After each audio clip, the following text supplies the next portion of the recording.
संचालक महोदय,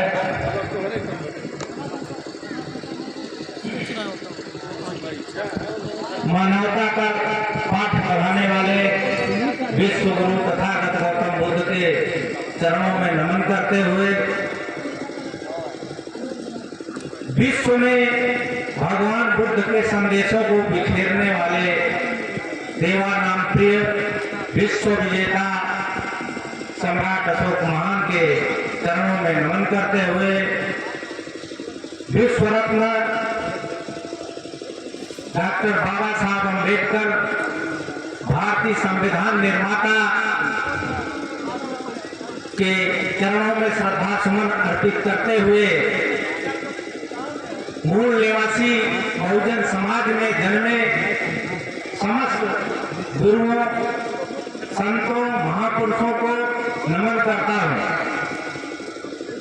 इस कार्यक्रम में उपस्थित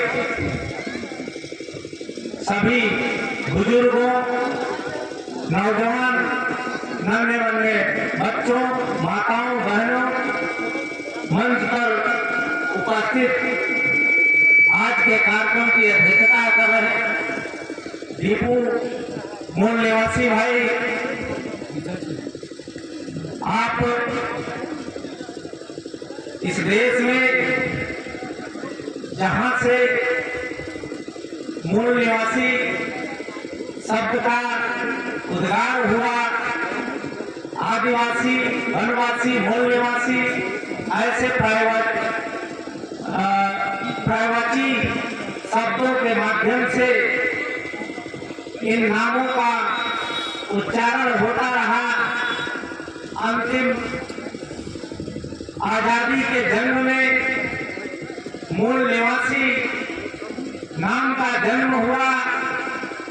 तो साथियों, इस कार्यक्रम में उपस्थित इस गांव के प्रधान माननीय सूरज मौर्य जी एवं मंचासीन समस्त साथियों का हार्दिक स्वागत एवं अभिनंदन है। साथियों, आज इस वीरपुर जो कि हलिया क्षेत्र का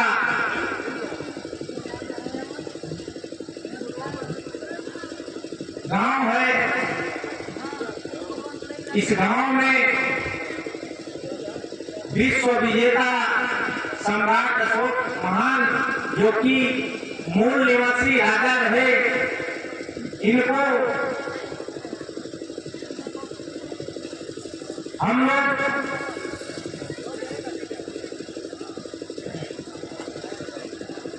मौर्य टाइटिल से जोड़कर इनके विचारों को हम लोग दुनिया की तो बात छोड़ी जाए, भारत देश में ही स्थापित नहीं कर सकते। इसलिए साथियों, महापुरुष यानी इनकी कोई जाति नहीं होती, इनको मूल निवासी राजा का उत्तम नाम देकर हम इनके गुणगान कर सकते हैं। इनके बताए हुए, इनके संघर्ष किए हुए मार्ग पर चलकर हम लोग उस व्यवस्था को जो समता, स्वतंत्रता, बंधुता और न्याय जिस राजा ने प्रजा के लिए ऐसी व्यवस्था निर्माण किया था, जिनके राजपाट के समय में किसी भी स्थिति और परिस्थिति में आपकी समस्या का निदान न हो, ऐसा कोई काल नहीं रहा, जिसके कारण इनका नाम विश्व में देवानाम प्रिय अशोका के नाम से जाना गया। साथियों, बड़े अफसोस की बात है, बजे 7:30 8:30 9 बज जाए। हम लोग जिस महापुरुष की जयंती मना रहे हैं, उस महापुरुष का जो शिला है और शिलालेख है, उनके जो बनाए हुए चिन्ह है, जिसको हम राष्ट्रीय चिन्ह के माध्यम से जानते हैं, हमारे नोट कोट और वोट की वैल्यू अशोक स्तंभ राष्ट्रीय चिन्ह के माध्यम से निर्मित है, जो कि अशोका ने पहचान इस देश को दिया। और उस अशोका के जो राष्ट्रीय चिन्ह है, 4 मुखी शेर, जिनकी मोहर लग जाने से हमको नौकरियां मिल जाती हैं।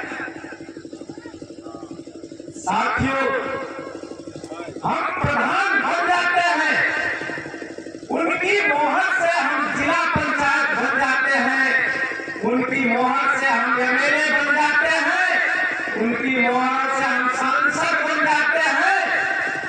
इस बात का अफसोस है कि उन महापुरुषों के नाम पर हम एक दिन का अवकाश नहीं ले सकते। इस देश की सरकार से पूछना चाहिए,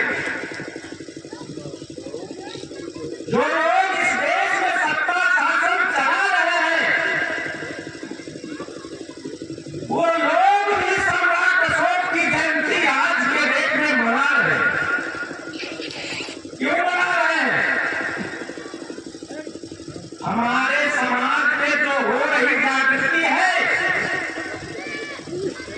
उनके दिमाग के अंदर भेदभाव पैदा हो सके,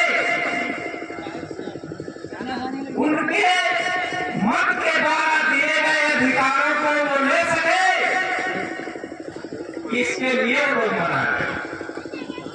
साथियों, अगर ऐसा होता कि आज के इस देश के प्रधानमंत्री नरेंद्र मोदी जी, मैंने सोशल मीडिया के माध्यम से सुना, उन्होंने तथागत बुद्ध को इस देश की शान बताया और सम्राट अशोक को विश्व विजेता और विश्व का शासक बताया।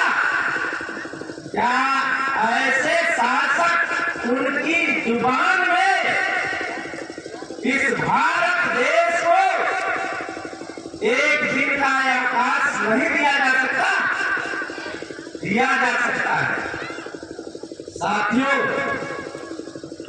समाज में जब किसी महापुरुष के नाम पर, उनके जन्म जयंतियों के नाम पर जब अवकाश दिए जाते हैं, तो उसके मकसद को, उनकी विचारधाराओं को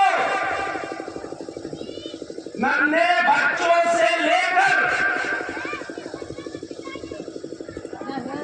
स्नातक तक के सभी विद्यालयों में बच्चों को इस मकसद को बताना पड़ता है।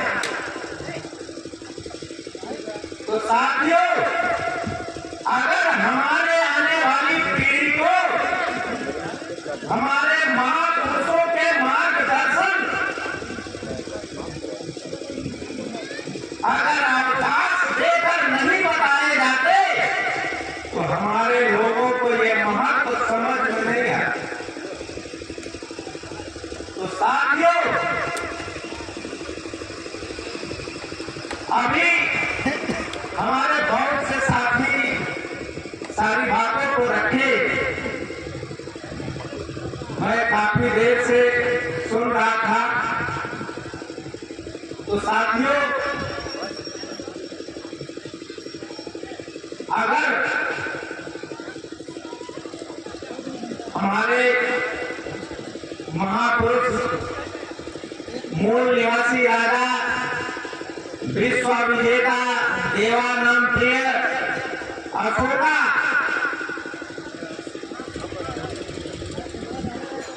इनको विश्व के लोगों ने युद्ध दृष्टा शासक बताया।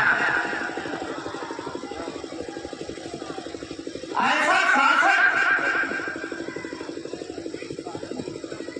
इस धरती पर दोबारा जन्म न ले, इसका कलंक इस देश में लगातार हो रहा है।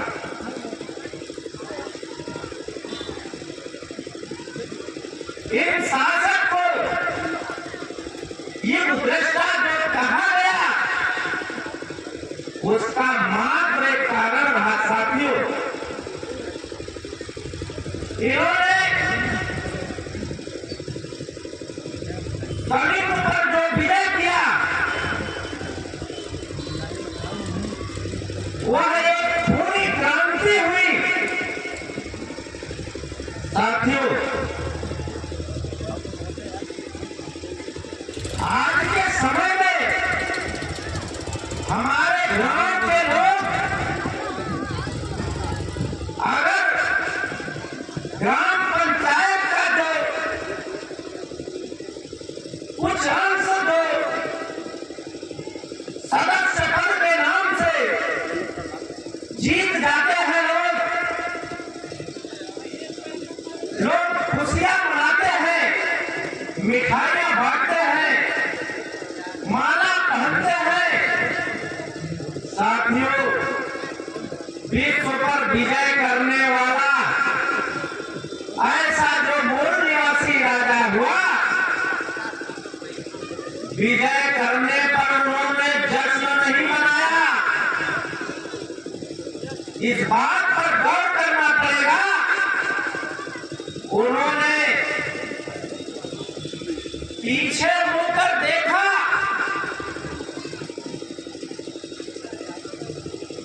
तो इस विजय पर उनको मातम मनाना पड़ा। साथियों, जिस समय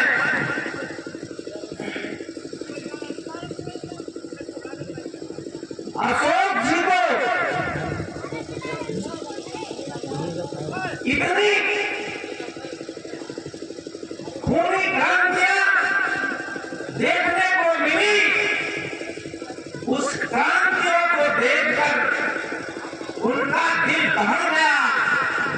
उनको इस बात का एहसास हुआ कि कोई ऐसा भी रास्ता मुझे खोज करना चाहिए कि बिना खूनी क्रांति के भी हम विश्व पर राज कर सके। तो साथियों, इस खोज करने पर तथागत बुद्ध के संदेश अशोका को मिले और उन्होंने तथागत बुद्ध का मार्ग अपनाया और उन्होंने वसुधैव कुटुंबकम की घोषणा किया। उन्होंने ऐसा कहा, विश्व में जितने लोग हैं सब हमारे खून खानदान और परिवार के लोग हैं। तो साथियों, उन राजाओं के बाद जैसे भी हमारे अंतिम राजा बृहद्रथ की छल कपट के माध्यम से हत्या करके उस समय जिनकी जाति भारत देश में ब्राह्मण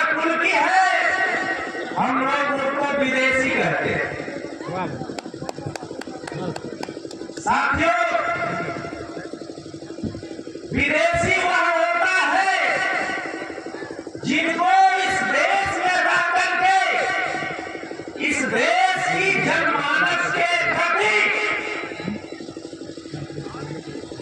मान सम्मान और स्वाभिमान की कोई खबर नहीं होती।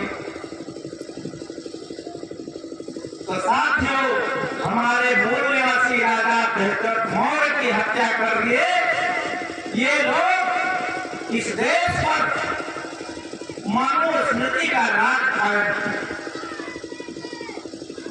लगातार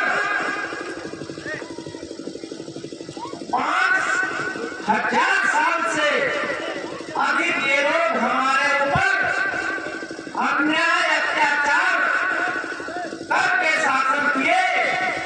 हमारे परिवार में इनके शासन काल में जो शूद्र बालक ने इनके धर्म की उपासना किया, उनकी जुबान काट दी। साथियों, जिस वेदना को यह समझने को तैयार नहीं है, तो साथियों, हमारे लोग उन्हीं के बनाए मकरजाल में धार्मिक पाखंड में घुस करके वो गर्व महसूस करते हैं और कहते हैं, गर्व से कहो हम हिंदू हैं। साथियों, गर्व ऐसा नहीं चलता। जब हमारी वोट लेना होता है तो हम हिंदू बनते हैं।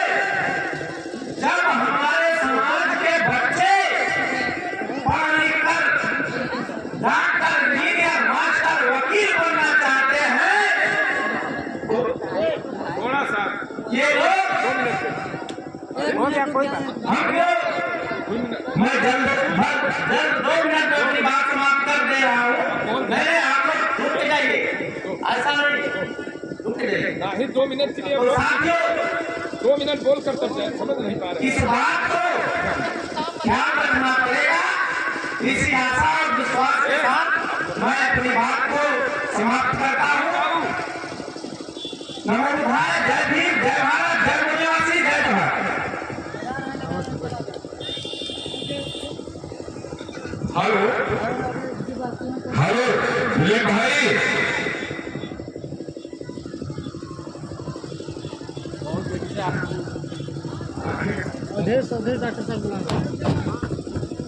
दिलीप, मैं आगे जिला पंचायत सदस्य से अनुरोध करूंगा, आप